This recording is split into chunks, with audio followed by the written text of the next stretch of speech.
द्वितीय विश्व युद्ध मानव इतिहास का सबसे विनाशकारी युद्ध था, जिसने न केवल लाखों लोगों की जान ली, बल्कि पूरी दुनिया के राजनीतिक, आर्थिक और सामाजिक ढांचे को भी हिलाकर रख दिया। इस युद्ध की सबसे भयावह और अमानवीय घटना थी जापान के दो शहरों हिरोशिमा और नागासाकी पर परमाणु बम गिराया जाना। यह मानव सभ्यता का वह क्षण था जब विज्ञान की शक्ति विनाश के चरम रूप में सामने आई और मानवता शर्मसार हो गई। सन 1939 में जर्मनी द्वारा पोलैंड पर आक्रमण करने के बाद द्वितीय विश्व युद्ध की शुरुआत हुई। जर्मनी, इटली और जापान इस युद्ध में धुरी राष्ट्रों के रूप में शामिल थे, जबकि अमेरिका, ब्रिटेन, फ्रांस, सोवियत संघ और चीन मित्र राष्ट्रों के रूप में लड़े। एशिया में जापान ने चीन, कोरिया, इंडोनेशिया और दक्षिण पूर्व एशिया के कई हिस्सों पर अपना प्रभुत्व स्थापित कर लिया था।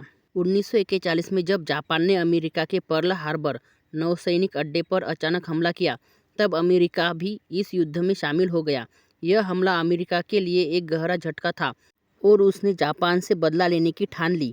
अमेरिका ने 1942 से ही मैनहट्टन प्रोजेक्ट नामक एक गुप्त योजना पर काम शुरू किया, जिसमें दुनिया के सबसे बड़े वैज्ञानिकों को एकत्र कर परमाणु बम बनाने का कार्य शुरू किया गया। प्रसिद्ध वैज्ञानिक अल्बर्ट आइंस्टाइन ने स्वयं अमेरिका को चेताया था कि नाजी जर्मनी परमाणु बम बना सकता है, इसलिए अमेरिका ने उससे पहले यह हथियार विकसित करने की ठानी। इस परियोजना में रॉबर्ट ओपेनहाइमर, एनरिको फर्मी, लिंस बोहर जैसे वैज्ञानिक शामिल थे, जिन्होंने न्यू मैक्सिको के लॉस एलामोस प्रयोगशाला में बम का परीक्षण किया। 16 जुलाई 1945 को अमेरिका ने पहला परमाणु परीक्षण ट्रिनिटी टेस्ट के नाम से किया और यह सफल रहा। इसके बाद राष्ट्रपति हैरी ट्रूमैन ने निर्णय लिया कि जापान पर परमाणु बम गिराकर युद्ध को शीघ्र समाप्त किया जाएगा। उस समय तक जर्मनी और इटली हार चुके थे, केवल जापान युद्ध जारी रखे हुआ था। जापान ने आत्मसमर्पण से इनकार कर दिया था और अमेरिकी सेना को यह भय था कि अगर जापान पर सामान्य सैनिक हमला किया गया तो लाखों अमेरिकी सैनिक मारे जा सकते हैं। इसी कारण परमाणु बम का उपयोग करने का निर्णय लिया गया। 6 अगस्त 1945 की सुबह जापान के स्थानीय समयानुसार लगभग 8:30 बजे अमेरिकी B-29 बम वर्षक विमान एनोला गे एक हिरोशिमा शहर के ऊपर से उड़ान भरी। विमान के पायलट का नाम था कर्नल पॉल टिबेट्स। विमान ने लिटिल बॉय नामक यूरेनियम आधारित परमाणु बम को गिराया। यह बम लगभग 45 सेकंड में धरती से टकराया और जब विस्फोट हुआ तो लगभग 3 लाख डिग्री सेल्सियस तक तापमान पहुंच गया। देखते ही देखते पूरा शहर राख में बदल गया। हिरोशिमा की तत्कालीन आबादी लगभग 3.5 लाख थी, जिनमें से लगभग 80,000 लोग तुरंत मारे गए और अगले कुछ महीनों में विकिरण और जलने से लगभग 1,40,000 लोगों की मृत्यु हुई। शहर की इमारतें, स्कूल, अस्पताल और मंदिर सब नष्ट हो गए। इंसान, पशु पक्षी, पेड़ सब कुछ भस्म हो गया। विस्फोट की लहर इतनी शक्तिशाली थी कि कई किलोमीटर दूर तक घरों की खिड़कियां और दीवारें टूट गई। मानव शरीर की त्वचा झुलसकर हड्डियों तक पिघल गई। जीवित बचे लोग भयावह दर्द से तड़प रहे थे, पानी की मांग कर रहे थे, लेकिन विकिरण के कारण पानी भी जहरीला हो गया था। यह दृश्य किसी नरक से कम नहीं था, लेकिन यह भयावहता यही नहीं रुकी। अमेरिका ने 3 दिन बाद यानी 9 अगस्त 1945 को जापान के एक और शहर नागासाकी पर दूसरा परमाणु बम गिराया। यह बम फैट मैन नाम से जाना गया, जो प्लूटोनियम पर आधारित था। यह बम पहले वाले से भी अधिक शक्तिशाली था। नागासाकी में लगभग 74,000 लोग तुरंत मारे गए और लगभग इतने ही लोग विकिरण जन्य बीमारियों से अगले वर्षों में मर गए। इन दो बमों ने जापान को पूरी तरह झुका दिया।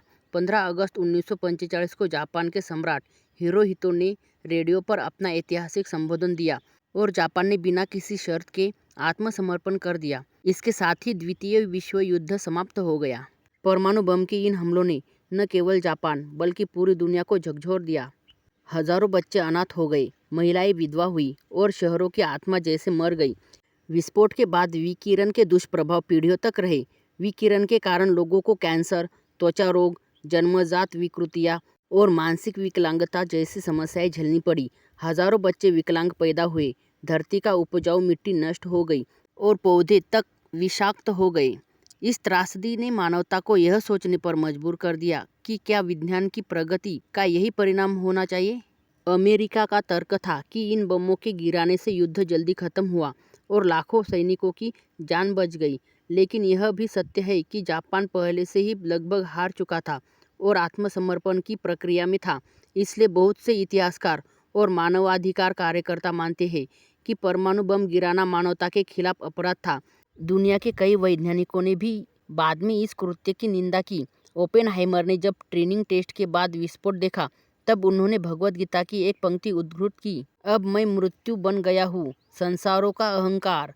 युद्ध के बाद उन्होंने भी कहा कि काश यह हथियार कभी न बनाया गया होता। हिरोशिमा और नागासाकी आज भी दुनिया के लिए शांति और अहिंसा का प्रतीक बन चुके हैं। हर वर्ष 6 अगस्त और 9 अगस्त को वहाँ स्मृति दिन मनाया जाता है। लाखों लोग उन निर्दोष आत्माओं की याद में मौन रहते हैं और शांति की प्रार्थना करते हैं। जापान ने इस त्रासदी से उबरने के लिए असाधारण साहस दिखाया। वहाँ के लोगों ने निराशा के बजाय पुनर्निर्माण का मार्ग चुना। आज का जापान विज्ञान, तकनीक और अनुशासन के क्षेत्रों में अग्रणी देशों में से एक है, लेकिन उसके हृदय में वह घाव आज भी ताज़ा है। वहाँ के स्कूलों में बच्चों को यह इतिहास पढ़ाया जाता है ताकि वे कभी युद्ध का, हिंसा का समर्थन न करें। इस घटना ने विश्व राजनीति को पूरी तरह बदल दिया। अमेरिका ने परमाणु शक्ति का प्रदर्शन कर यह दिखाया कि अब युद्धों का स्वरूप बदल चुका है। इसके बाद सोवियत संघ ने भी परमाणु बम बना लिया और एक नया युग शुरू हुआ, शीत युद्ध का युग। इस युग में अमेरिका और सोवियत संघ के बीच हथियारों की होड़ शुरू हो गई। पूरी दुनिया 2 खेमों में बट गई। परमाणु हथियारों की यह दौड़ आज तक जारी है, भले ही रूप बदल गया हो। संयुक्त राष्ट्र ने 1945 में अपनी स्थापना के साथ ही यह संकल्प लिया कि दुनिया में फिर कभी ऐसा विनाश न हो। लेकिन वास्तविकता यह है कि परमाणु शस्त्रागार बढ़ते ही जा रहे हैं। हिरोशिमा और नागासाकी ने हमें यह सिखाया कि युद्ध का कोई विजेता नहीं होता, केवल विनाश होता है। विज्ञान का उद्देश्य मानव कल्याण होना चाहिए, न कि मानव विनाश। जब ज्ञान और तकनीक का उपयोग नैतिकता से रहित होता है तो उसका परिणाम विनाशकारी होता है। डॉक्टर आम्बेडकर, महात्मा गांधी, नेहरू जैसे विचारकों ने हमेशा चेताया था कि शांति ही मानवता की असली शक्ति है। जापान के अनुभव ने यह सिखाया कि हिंसा से कभी स्थायी समाधान नहीं निकलता। हिरोशिमा में आज एक पीस मेमोरियल पार्क बनाया गया है जहां परमाणु बम डोम को उसी अवस्था में संरक्षित रखा गया है। यह स्थान मानवता को चेतावनी देता है कि अगर हमने विवेक नहीं रखा तो इतिहास स्वयं को दोहरा सकता है। वहाँ हर वर्ष हजारों पर्यटक और नेता जाकर शांति की प्रतिज्ञा लेते हैं। जापान के लोग इस त्रासदी को भूलना नहीं चाहते क्योंकि उन्हें पता है कि इतिहास को याद रखना ही भविष्य को सुरक्षित रखता है। आज जब दुनिया फिर से हथियारों की दौड़ में लगी है, जब कई देश परमाणु शक्ति का प्रदर्शन कर रहे हैं, तब हिरोशिमा और नागासाकी की कहानी हमें याद दिलाती है कि परमाणु हथियार किसी राष्ट्र की सुरक्षा की गारंटी नहीं, बल्कि मानव सभ्यता के अंत की चेतावनी है। अगर कोई देश यह सोचता है कि वह परमाणु बम के दम पर शक्तिशाली बन जाएगा, तो वह भ्रम में है। शक्ति का असली अर्थ विनाश की क्षमता नहीं, बल्कि शांति स्थापित करने की योग्यता है। दुनिया को आज भी उसी बुद्ध, गांधी और आम्बेडकर की आवश्यकता है जो हमें विवेक, करुणा और समानता का मार्ग दिखाते हैं। जापान ने अपने पुनर्निर्माण से साबित कर दिया कि विनाश के बाद भी जीवन संभव है, लेकिन यह भी सत्य है कि जो कुछ हिरोशिमा और नागासाकी में हुआ उसे फिर कभी दोहराया नहीं जाना चाहिए। हर इंसान, हर देश और हर नेता को यह समझना होगा कि युद्ध चाहे किसी भी कारण से हो, अंत में वह केवल मानवता को नष्ट करता है।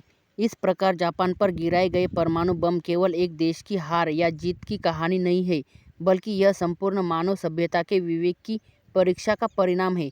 यह घटना हमें बार बार याद दिलाती है कि अगर हम विज्ञान, शक्ति और राजनीति को नैतिक से नहीं जोड़ेंगे तो हमारी प्रगति हमारे ही विनाश का कारण बन जाएगी। हिरोशिमा और नागासाकी का आकाश आज भी उस राख, उस पीड़ा और उस मासूम आत्माओं की पुकार से भरा है जो कहती है, कभी फिर से ऐसा मत होने देना। यह संदेश है उस 1945 की आग का जो आज भी हमें जलने से रोक रही है, और यही मानवता की सबसे बड़ी सीख है।